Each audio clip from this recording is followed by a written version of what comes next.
Never get too good at things you don't like to do. Do you balance positioning your brand versus anti-positioning all the things you don't want to do? If your brand is Pepsi and your whole organization is Coke, you're going to have a hard time. Fresh insights into what it means to lead today.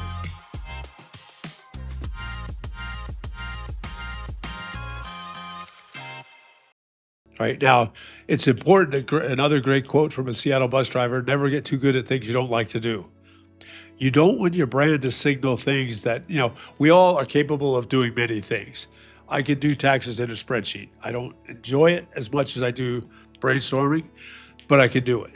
So I could very well position my brand to be that. I would not enjoy the work that I get.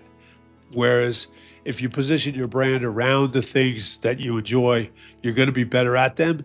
You're going to get more of them. You're going to attract more of that type of work, and your career will grow. So I think it's important, especially early in career, to really think, and maybe it's a case of try a lot of different jobs, try a lot of different things to really understand what do I enjoy, what don't I enjoy, and then start to develop your brand. And it goes everything from your email signature to the picture you use in social media or in email, to language you use, to how and where you work, how you dress, like everything about it um, is going to speak to the value that you want to add for an organization.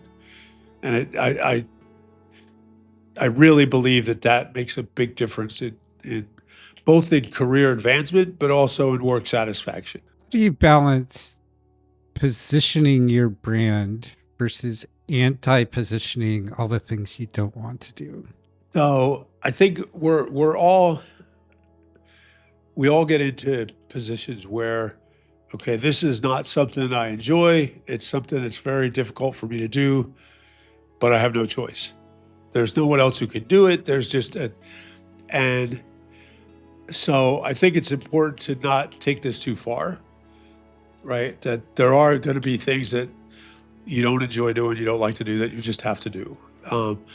But you can reinforce your brand by saying, oh yeah, that was really hard for me, or I'm not good at this, or hey, check my work because this is not my strength. I much prefer A, B, and C to this. So you could use the times where you're given work or are forced into doing things that you're not as happy about by saying so. Similarly, when you do something you like, oh, thanks, Michael, for the invitation to brainstorm. This is one of my favorite things to do. Right? And just reinforce that over time. And again, over time, you will find that you will attract the things that your brand speaks to. And when you're looking for a new job, look, when you find a fit, if you use the example Coke and Pepsi, right? If your brand is Pepsi and your whole organization is Coke, you're going to have a hard time. But when you find that one fit, it's going to be a really good fit. And so you may go through, a long part of your career just not compatible with the organization you're in. But then when you find that fit, you will really flourish because you've thought it through and spending the time.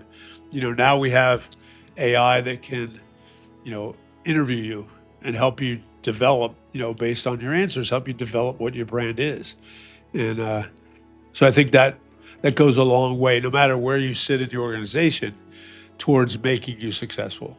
This makes a lot of sense. I like how simple this is, that what I was terming anti-positioning is really just positioning, is always focusing on letting people know in really small, simple ways, like you demonstrated, who you are, what you enjoy doing, and filtering that in, which automatically then filters all the other things out.